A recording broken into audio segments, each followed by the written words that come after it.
que é que fazem uma poeta, um jornalista e um economista neste um pouco mais de azul, como nas últimas semanas, albergado pelo Jornal Público? Pois Rita Taborda Duarte dedica-se ao espetáculo A Colónia, de Marco Martins, cineasta e dramaturgo. Fernando Alves lembra-nos Camilo Castelo Branco nas suas novelas do Minho e as prendas que nos trouxe num dos livros desta saga, e há algumas coisas avulsas também.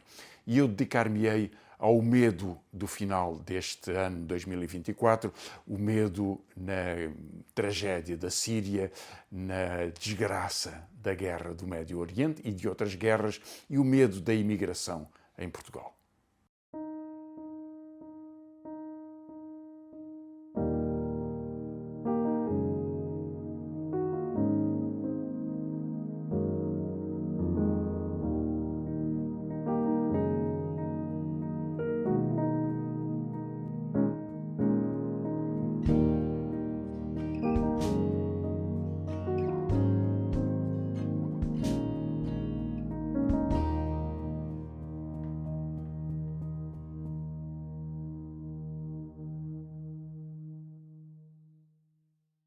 Uma prenda é um regalo que fazemos chegar à pessoa estimada, de tal sorte que, ao nosso afeto, ela se prenda.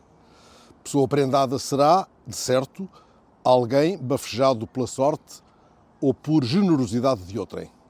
Mas pode ser também aquela a quem se reconhece um dom, um talento. Já uma rica prenda pode ser fraca gente, ainda que prendada. A prenda que eu não duro sempre, mas não a prenda. Uma palavra, qualquer palavra, mesmo ambígua, mesmo volúvel, fútil que seja, não existe senão para a liberdade. Que a rica prenda não penda presa ao presente, pode o presente não ser prenda que se estime.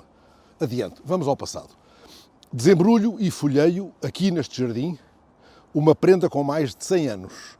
A Viúva do Enforcado, uma das novelas do Minho, de Camilo. É uma prenda, como tal, pensada e burilada, não apenas porque se trata de um livro cheio de Natal, tempo de prendas, mas também porque nos faz seguir a via sacra amorosa de uma menina prendada e de várias ricas prendas. Publicada em 1887, a novela é oferecida pelo autor à memória do senhor rei Dom Afonso Henriques, em grande medida porque se passam os factos iniciais em Guimarães, tendo Camilo procurado nas ruas e nas praças da cidade, em vão, uma estátua do rei fundador.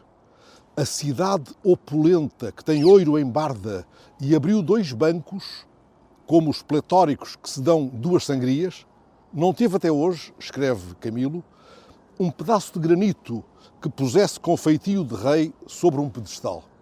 Tomado de fervor, Camilo dá um passo em frente, quase manda embrulhar.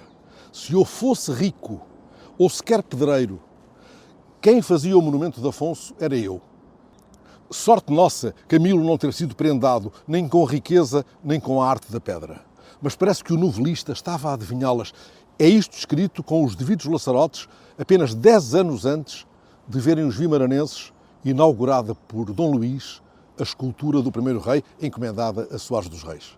Mas Camilo nos guia pelos terrenos novelísticos com uma incursão pela arte da ourivesaria, introduzindo um tal Guilherme Nogueira, que estudara pintura no Porto e regressara à oficina de seu pai em Guimarães, de onde se esgueirava para contemplar o tesouro da colegiada, embevecido com os cálices de prata dourada e a gargantilha da Senhora da Oliveira. E mais introduz a formosa e gentil Teresa de Jesus, a quem o pai quis casar com um tio viúvo que vivia no Porto. Certa vez, em plena festa de Natal de 1822, o tio Manuel levara à sobrinha um grilhão de ouro da sua viúva dentro de uma rosca de pão de ló. Um grilhão não é só uma algema de pés, é um cordão que enlaça dós de peito e coração. Enfim, uma prenda valiosa que afagava um suposto e apenas insinuado direito de pernada que explica a cena natalícia tão saborosa contada por Camilo. Acompanhou o tio Manuel, a sobrinha, à missa do galo e embirrou com o fidalgo do toural, que lhe atirou confeitos a ela e a ele 2 reboçados velhos à cara que pareciam de chumbo. Há de, entretanto, o jovem ourives prendar Dona Feliciana, mãe de Teresa, com o retrato da filha que fizera em segredo. Não será essa a última prenda num enredo que atira os enamorados para um exílio espanhol com novas peripécias pungentes e novas ricas prendas ficcionadas. Também eu, leitor, revisitando a saborosa novela, colhi prenda útil, dada a minha iliteracia militar. Foi na viúva do enforcado que tomei nota da existência de um posto na hierarquia das tropas, o Anjo Pesada, logo abaixo de cabo. Tal posto existiu verdadeiramente em Portugal até à segunda metade do século XIX, sendo extinto em 1864. Umas boas páginas adiante, o reitor comenta com o cônego a tristeza do jovem ourives, dividido entre o fogoso amor pela donzela prendada e um ofício pelo qual criara um tremendo afeto. Diz o cônego: é a poesia. E o reitor para o jovem atormentado: o senhor faz versos? Não lhe sabia da prenda. Este é um sentido que não alcanço nos dicionários consultados, linguajar de cônego, querendo aqui prenda significar inclinação. 100 anos depois, o cheque-livro foi apresentado em algum noticiário corrente como prenda do governo. O mesmo aconteceu com a aprovação do aumento do suplemento de risco para os agentes da PSP e para os guardas da GNR. São certamente recursos estilísticos do jornalismo, embora não me ocorra o nome de um governante que tenha, em matéria similar, rejeitado a qualificação de uma medida benévola como prenda, por se estar afinal em presença da simples execução de uma política justa. É nesse fio tão fino, tão frágil, que se tecem os discursos de algumas ricas prendas. Em tempos de ditadura no Brasil, estava no poder o Marechal Castelo Branco. A cantora Nara Leão deu uma entrevista na qual reclamou que os militares entregassem de novo o poder aos civis. As altas patentes ameaçaram prendê-la. Foi quando um tal Carlos Drummond de Andrade, poeta maior, escreveu um poema dirigido ao Marechal. O poema intitulava-se Apelo, e nele a palavra prenda se fez verbo, verso a verso. Meu honrado Marechal, dirigente da nação, venho fazer-lhe um apelo. Não prenda Nara Leão. O poema é longo e belo. Por ele fiquei a saber que Nara é nome de pássaro. Um nome assim, feito para voar, é mais que prenda, bênção. Não há quem o prenda. Talvez a prenda mais pesada do ano 2024 tenha sido o medo. E quando olhamos para 2025, com a inauguração do novo mandato de Donald Trump, boas razões há para que esse medo se perceba. Mas olhando um pouco para trás, foi a guerra, as várias guerras, que talvez tenham marcado mais este nosso ano. A guerra da Ucrânia, que se vai eternizando, mas sobretudo a guerra de Gaza, porque ela tem uma característica única neste contexto, que é o do genocídio sistemático, deliberado e estratégico. Desse ponto de vista, Netanyahu tem conseguido algumas vitórias expressivas. Conseguiu eliminar uma parte da direção do Hezbollah e depois manter agora um cessar-fogo controverso, mas que se tem prolongado nos últimos dias. Conseguiu invadir Gaza, destruir uma parte da população, destruir as suas infraestruturas, que era um dos seus grandes objetivos, matar jornalistas, matar médicos, matar enfermeiros, matar professores, destruir as suas capacidades de sobrevivência.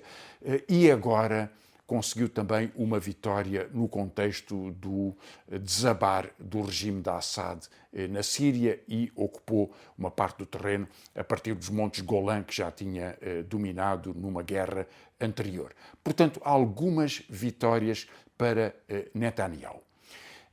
Talvez outra vitória neste contexto tenha sido, e vale a pena sublinhá-lo, conseguir a neutralidade ou a cumplicidade ativa ou passiva de alguns dos regimes árabes da região, da Jordânia, naturalmente, do Egito, da Arábia Saudita e de outros países em que a população se manifestou favorável aos direitos dos palestinianos, como tradicionalmente, e em que os regimes mantiveram uma proximidade com o governo de Israel ou com o governo dos Estados Unidos, que é o seu principal penhor militar e político no mundo. A transformação que ocorreu na Síria merece alguma atenção e queria dizer-vos duas palavras sobre isso. Foi um desagregar de um regime como um castelo de cartas. Em poucos dias, uma milícia importante, cuja história, aliás, é conhecida, foi formada a partir de uma dissidência da Al-Qaeda, tem uma relação intensa com a Turquia, que joga estrategicamente no terreno da Síria, sobretudo para se opor às forças autonomistas curdas, que numa parte na Turquia, numa parte na Síria, em outras regiões, também no Iraque, tem conseguido conquistar a sua expressão nacional com um relevo que não tiveram no passado. A Turquia joga nesse contexto também, os Estados Unidos também. Na verdade, os Estados Unidos apoiaram algumas forças da Al-Qaeda, apoiam as forças curdas, têm variado na sua estratégia de intervenção política e militar. Em contrapartida, para Israel, o fundamental é ampliar a sua capacidade de ofensiva na região e mostrou ao bombardear sistematicamente posições militares sírias durante o período de desagregação do regime de Assad. Há uma particularidade deste regime que, no contexto ainda desta transição política e militar, que merece uma reflexão, que é perceber o sentido dos alinhamentos políticos e estratégicos e, na verdade, qual deve ser, ou qual tem sido, ou qual tem que ser a resposta que a esquerda internacional, preocupada com a proteção das populações, preocupada com a contenção da ameaça militar israelita, preocupada com a destruição que os regimes ditatoriais impõem contra os seus próprios povos, preocupada com este contexto, qual deve ser então a resposta da esquerda? E quero levantar essa questão porque me preocupa a hipocrisia. Havia um jornalista espanhol que lhe chamava a hipocrisia nauseabunda de uma parte dos políticos internacionais e, na verdade, de uma parte da esquerda conservadora que olha para estes regimes ditatoriais como um potencial aliado ou até como uma garantia, como uma fronteira na relação do seu conflito contra Israel ou contra a pressão regional dos Estados Unidos. E quero dizê-lo com toda a clareza. Se alguém pensa que um regime ditatorial que usa armas químicas contra o seu próprio povo, que pode destruir cidades do seu país em nome da sua posição militar e de sobrevivência dinástica, se pensa que um regime desse tipo pode ser uma alternativa viável, ou confiável, ou mobilizável para a luta anti-imperialista, está então essa esquerda profundamente enganada. A escolha de um campo que permita todo o tipo de violência, incluindo a chacina do seu povo, para alguma lógica geoestratégica, é uma abominação.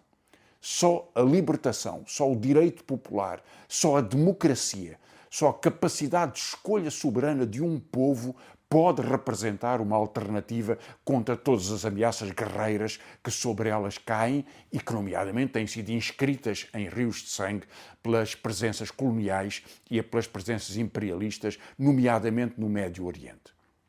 Quem olha para o regime de Assad como uma dinastia aceitável, ou quem olha para o regime nepotista da Nicarágua, ou para a dinastia da Coreia do Norte, como formas que podem ser desculpáveis no contexto do conflito anti-imperialista, não está a compreender a realidade da exigência democrática e popular, que é o único fundamento para um combate social em nome destes povos e pelos direitos destes povos. Isso leva depois ao absurdo. Encontram-se valas comuns, encontra-se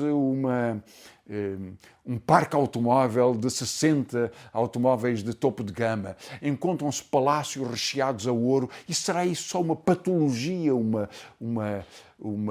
psicose, um pequeno desvio destes ditadores, porventura desculpável pela sua função internacional ou pelo seu combate ou pelo seu discurso contra Washington? Não é. Só a libertação popular é que pode ser a garantia de que há um combate anti-imperialista e, portanto, que há um caminho para a paz. O derrube da ditadura da Síria, desse ponto de vista, é uma boa notícia.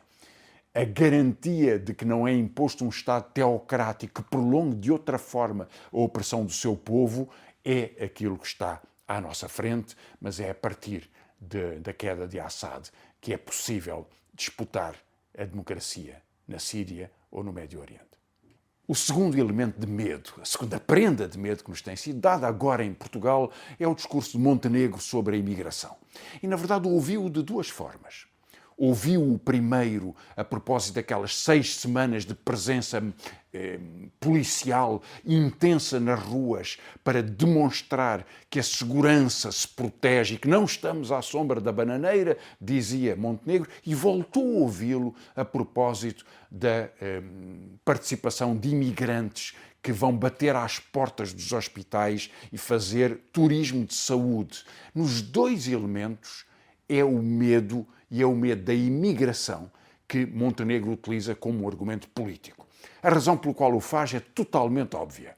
Há uma pressão social significativa de um eleitorado, que é o eleitorado do Chega. Esse eleitorado e esse tema do medo da imigração atravessa uma parte do povo da direita e Montenegro quer disputar o seu próprio espaço e quer conseguir ganhar algum eleitorado ao Chega. E por isso aí estão polícias a fazerem operações de relações públicas, a serem filmados de shotgun ou com todos os equipamentos, como se houvessem, como se estivessem a enfrentar algum motim perigoso ou alguma rebelião militarizada. E depois temos o novo argumento sobre o SNS.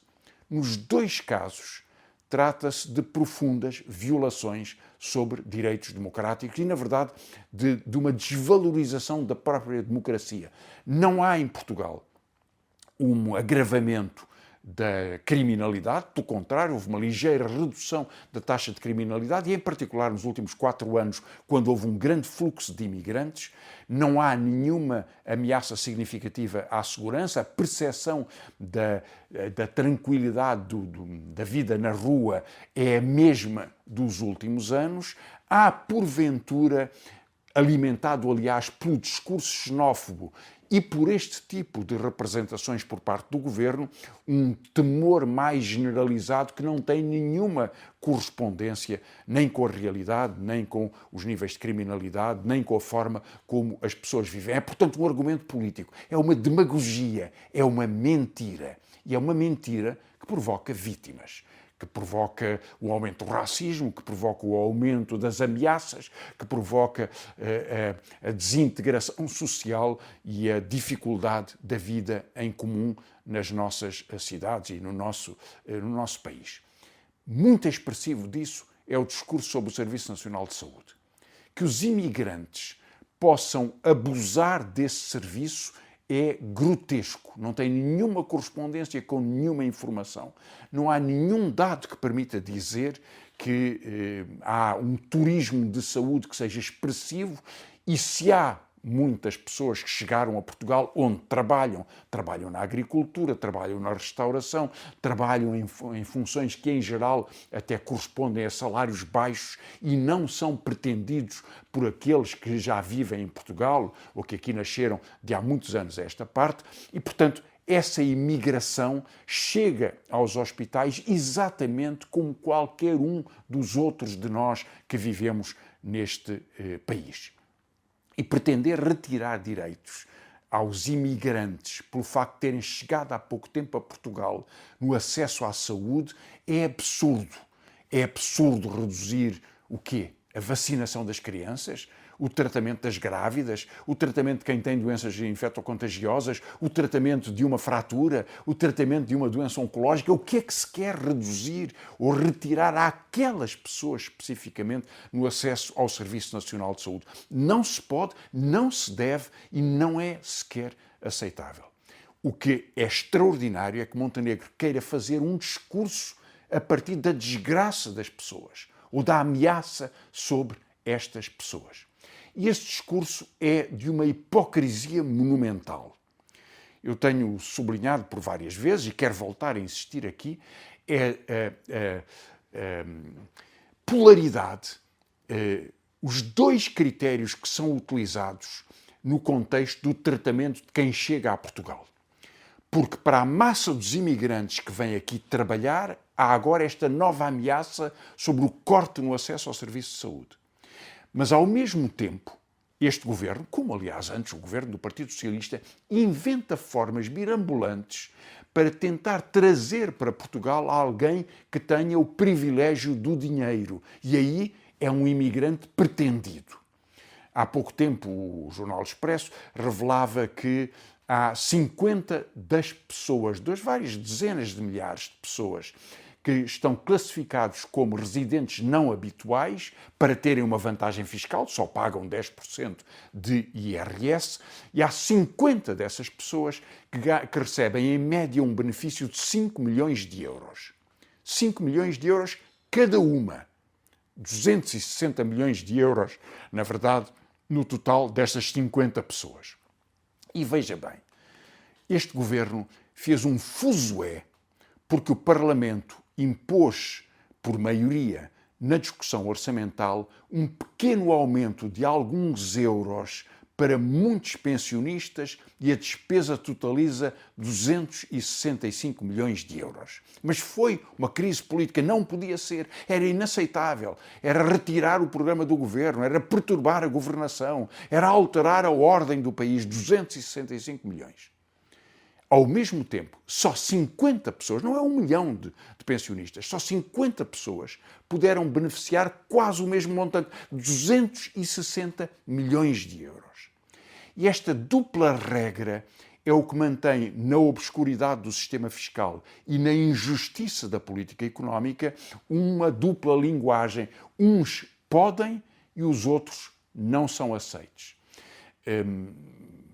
Isso significa que, na verdade, o discurso político tem vindo a ser não só contaminado, como se tornou cada vez mais um agente da agressividade da extrema-direita. E isto revela uma realidade que é talvez o fundamento mais importante desta cultura do medo, que é o da sociedade de classes e das grandes diferenças, da agressividade que é constituída como uma forma de opressão. Temos então duas prendas. As prendas do medo a nível internacional, a nível nacional, o que procurei resumir até agora. E o que é que se deve então fazer? Como é que nos devemos defender? Como contra-atacar? O que é que se deve dizer para que se possa viver em tranquilidade e para que justiça elementar possa ser restituída a estas pessoas que são os alvos do medo? Política. Capacidade de mobilização. E política é democracia.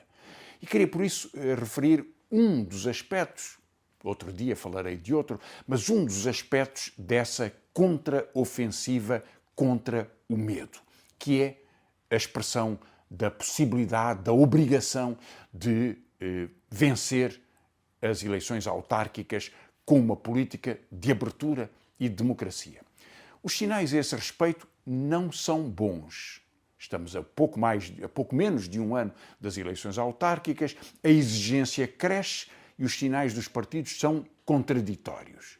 O Partido Socialista decidiu, por exemplo, apresentar no Porto a candidatura de Manuel Pizarro, ex-ministro, que se candidata pela terceira vez a uma Câmara Municipal. Nisso não há nada de mal, é natural que o possa fazer, se é a escolha do partido, assim será, mas Pizarro é o sinal da derrota, porque não só perdeu as duas eleições sucessivas, mas porque escolheu, na sequência dessa derrota, ser vereador de Rui Moreira. Portanto, a sua proximidade, a sua política tem sido o da conciliação, da aliança, da coligação com as forças de direita. Será, portanto, das candidaturas mais debilitadas para poder enunciar uma alternativa aos sucessores de Rui Moreira. Má escolha no Porto, que bloqueia a possibilidade de haver uma alternativa que se exprima com alguma plataforma unitária ampliada. Isso não acontecerá no Porto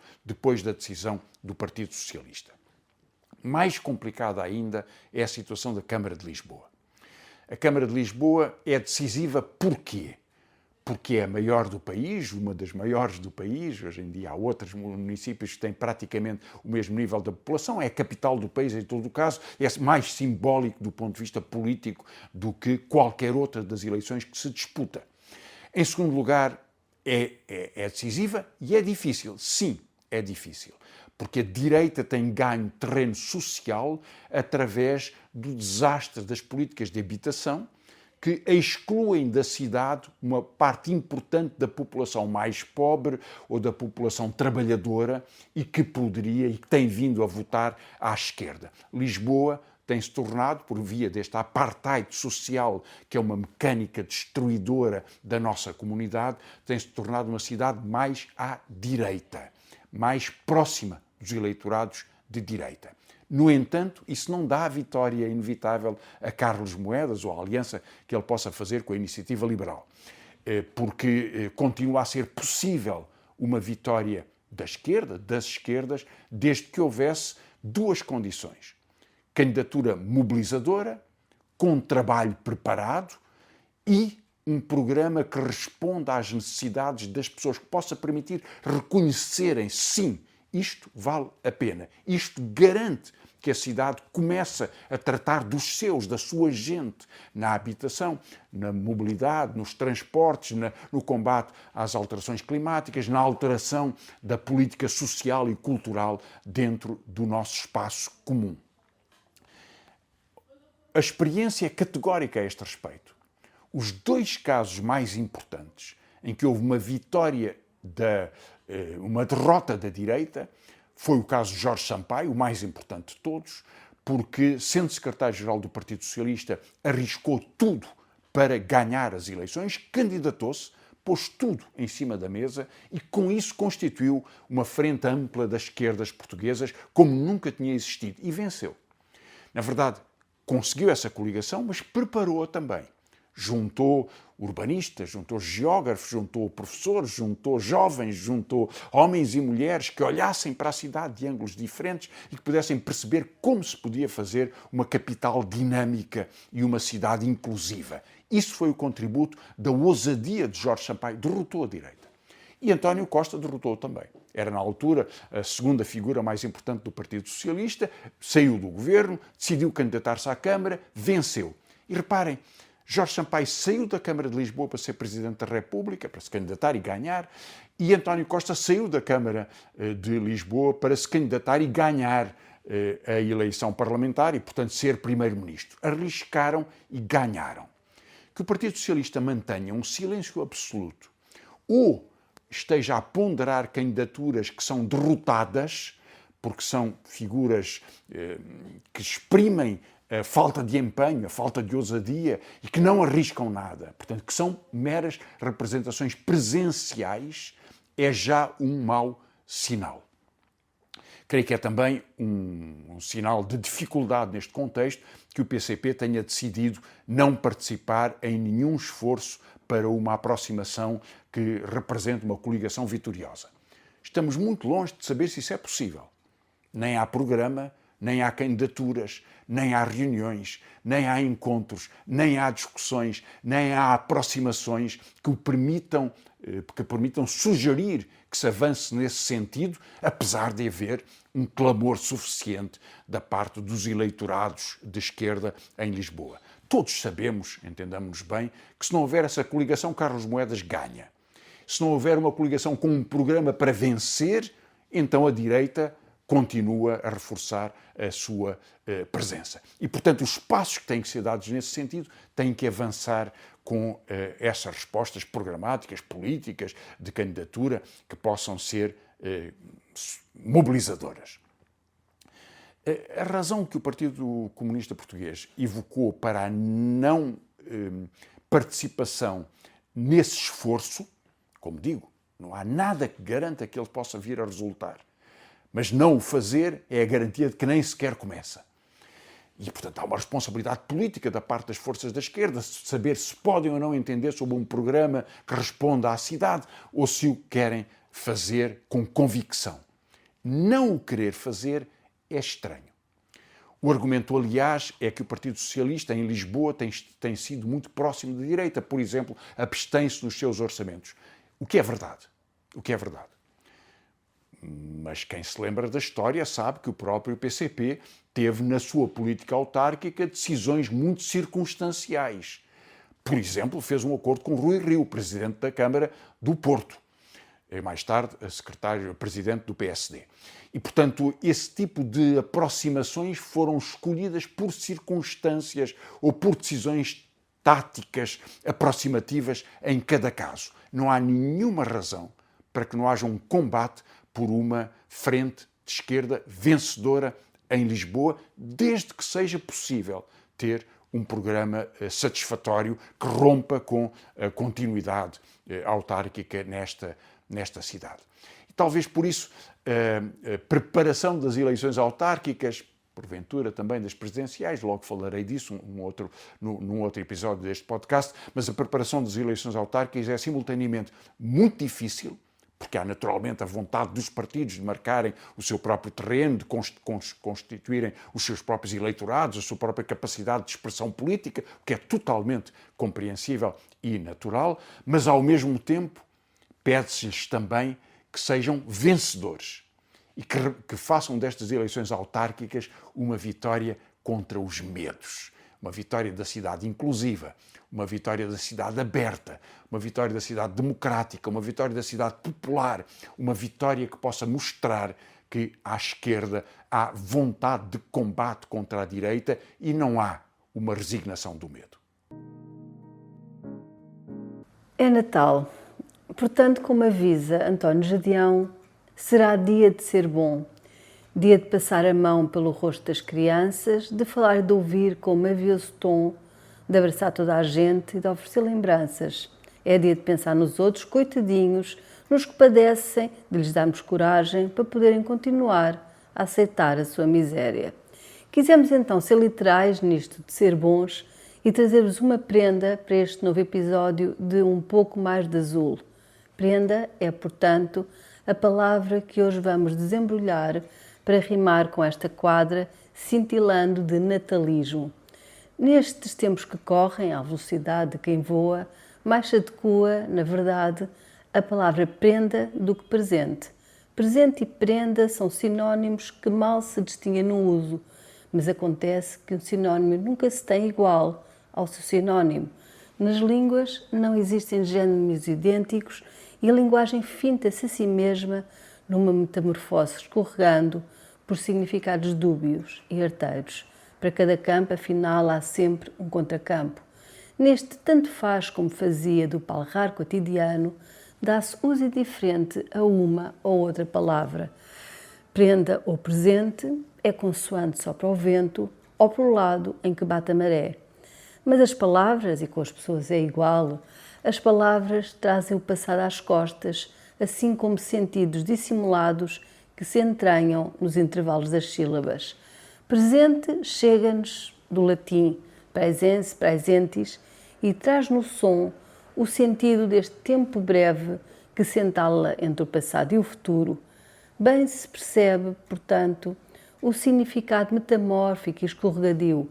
Presente, afinal, é algo que se cede ao outro para suprir ausências e esquecimentos, tornando-nos a nós, por meio da oferta, presentes. A origem do termo prenda é, no entanto, ardilosa, traz mais manhas, traz mais armadilhas. Se tivermos em conta, é de pensar duas vezes antes de a receber e de a guardar. Prenda chega-nos do castelhano, derivação, por sua vez, do latim pignora, portanto, pinhora. Na memória da palavra fica quem dá como quem recebe, refém do recebido. Nos tempos em que vivemos, prenda parece ter regressado a este sentido original quase sem darmos por isso.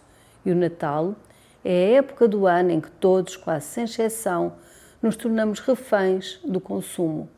Mesmo que recebamos e demos prendas, raro ficarmos de facto mais prendados neste dia de se ser bom. A terminar o ano, roçando os natalismos em que se tornaram todos os natais, ofereço-vos a lembrança da peça de teatro, eu chamo-lhe assim por pura comodidade, pois a peça é mais do que isso, da peça de teatro A Colónia, de Marco Martins, um presente do cineasta e encenador à nossa democracia. Uma oferta à sociedade que resgata ao esquecimento a memória do fascismo e torna presentes esses tempos que importa não esquecer. E, no entanto, de certa maneira, a Colónia também é uma prenda, além de ser um presente. É uma prenda que nos obriga à retribuição devida à memória. Melhor, oferece-nos uma consciência histórica que tem estado por estes dias penhorada. Portanto, há que resgatá-la. O espetáculo, e Marco Martins já o tem explicado, nasceu da reportagem de Joana Pereira Bastos, chamada Férias contra a Ditadura, publicada no Jornal Expresso em 2021. E antes disso, de uma reportagem, ainda dos anos 90, de Valentina Marcelino. Aí se contava a história da colónia de férias nas Caldas da Rainha, aliás, absolutamente inusitado naquela época. Portanto, se contava a história da colónia de férias para filhos de presos políticos, proporcionada pela solidariedade da Comissão Nacional de Socorro aos Presos Políticos e suas famílias. Esses 15 dias de férias, mesmo marcados por notícias funéreas que chegaram da prisão, mas esses 15 dias de férias ganharam o sentido de um momento inédito de devolução da infância negada àquelas crianças que viveram com os pais na clandestinidade, que os viram ser presos, crianças como Manuela, filha de Francisco Canais Rocha e de Rosalina Labaredas, que, por exemplo, até aos 6 anos nunca tinha visto outras crianças e que chegou a ser presa com a irmã bebé juntamente com a mãe. Não faças barulho, não faças barulho era a palavra de ordem que quebrava o silêncio na sua primeira infância. Meninos e meninas traumatizados pela clandestinidade, pela prisão, a distância, a ausência dos pais e que sentiram nos ombros frágeis, como nenhumas outras, o peso da opressão do regime. A colónia devolveu a infância a este grupo de 18 crianças, dos 13 aos 14 anos. No fundo, uma dádiva de segurança e proteção, um espaço de brincadeira livre, de música, de dança, teatro, férias e convivência conjunta de meninos e meninas que até aí se sentiam à margem, diferentes, expropriados da vida mesmo. Tiveram 2 semanas para todos juntos reaprenderem a ser crianças. Este é o contexto da peça. Aliás, foi esta a centelha que a acendeu. Mas o espetáculo, tanto mais do que isso, envolve toda uma reflexão acerca da memória, da presença do passado no presente e, principalmente, devolve a sua projeção ao futuro. Toda uma experiência de comunidade, de partilha identitária, de memória em rede é proporcionada ao público que assiste ao espetáculo. Daí o seu poder de persuasão e a sua força de resistência, a sua capacidade de comover, mas entendendo esta palavra comover no seu sentido primeiro e original, como o era, ou seja, comover conjuntamente, mobilizar. Apesar de A Colónia de Férias ser o ponto de partida, aliás dá o nome à peça, só no final as histórias mais concretas do que por lá se foi passando ganham um corpo em cena. É que a encenação de Marco Martins ultrapassa o gatilho da reportagem jornalística, mesmo quando as vozes concretas e exatas das personagens reais, os filhos de clandestinos e dos presos políticos, são convocadas e resgatadas às entrevistas que lhes foi fazendo ao longo do tempo. A peça traz à boca de cena os atores reais desses tempos, das suas experiências.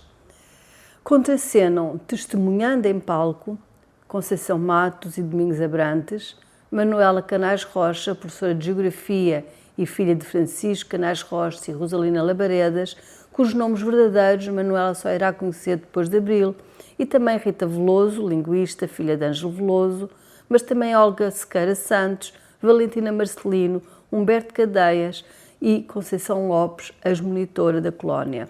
As suas vozes, as suas experiências, os testemunhos ecoam então em documentos pessoais, em cartas, episódios desenhos de infância e expandem-se pela dramatização encenada dos atores em palco: João Pedro Vaz, Sara Carinhas, Ana Vilaça e Rodrigo Tomás. Esta peça de teatro é sobretudo um poliedro, um xadrez de depoimentos, de memórias afetivas e efetivas, pessoais e íntimas, filtradas pela ficcionalização que afinal corresponde a qualquer memória. Um xadrez também de memórias e testemunhos históricos e coletivos, factuais, compostos por documentos concretos, fotografias de presos políticos, do livro Se Fores Preso Camaradas, com indicação de conduta para os presos políticos, mas também um manifesto futurista de Marinetti, como diapasão de um tempo hostil, figuração da besta do fascismo a infiltrar-se. Ali, em palco, tudo é convocado e concentrado em simultâneo para erguer uma memória ampla e coletiva, uma consciência rizomática e verdadeiramente repartida, partilhada pelas 3 gerações em palco, pela presença simultânea de atores, não atores, os verdadeiros protagonistas não da peça, mas da vida. As palavras do guião são atravessadas pela voz concreta ou gravada dos reais protagonistas, pelas músicas de intervenção recantadas por B. Fachada e pelos jovens em cena que revelam os seus anseios e modos de pensar a liberdade. E isto, mais do que simbolizar, concretiza uma real passagem de testemunho para além da representação, uma real passagem de testemunho num processo de montagem que multiplica pontos de vista, nada devendo às técnicas da narrativa cinematográfica. As palavras reais, ecos de memória, fazem ricochete nas palavras representadas pelos atores em palco, que por sua vez convocam outros textos para a expansão de sentido. Marinetti, Godard, Zizek, Shakespeare, Brecht, porque para uma ampla compreensão do mundo, para uma mais ampla compreensão do mundo, ficção e não ficção avançam ali de mão dada. Tudo é, afinal, a mesma massa de que se forma o ser humano. A peça exibe diferentes planos, afinal, ser múltipla faz parte da sua própria essência e do modo como consegue atingir o espectador. Há jovens em cena que vão repetindo frases sobre aquilo que julgam ser a liberdade. Conceição Matos e Domingos Abrantes contam a experiência da clandestinidade, os diferentes nomes que tiveram, também eles atores, no fundo, àquela época, porque alheios à sua própria vida.